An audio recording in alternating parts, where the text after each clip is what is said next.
Nous commençons tout juste à nous faire une idée de l'ampleur des dégâts en Jamaïque après le passage dévastateur de Melissa.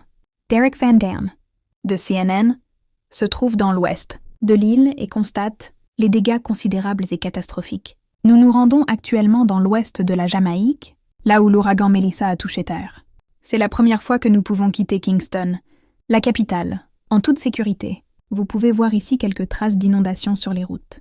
Nous avons rencontré de nombreux éboulements, des coulées de boue, des arbres déracinés et des lignes électriques tombées sur la chaussée. Il est difficile de circuler dans cette zone. Tenez, un fil électrique pend juste devant nous. C'est évidemment un type de dégât typique d'un ouragan.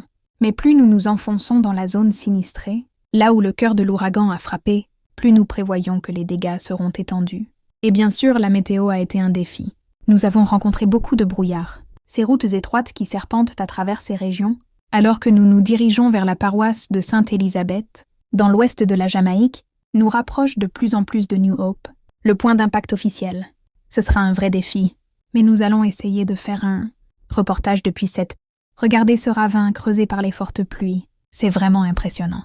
Un grand merci à Derek Van Dam pour son reportage de ce soir. Il est sain et sauf. Après cela, je voudrais donner la parole à David Watkins. Lui et sa famille sont bloqués en Jamaïque, après avoir voyagé depuis les États-Unis pour des vacances. David, j'espère que nous pouvons vous joindre. Merci beaucoup d'être avec nous.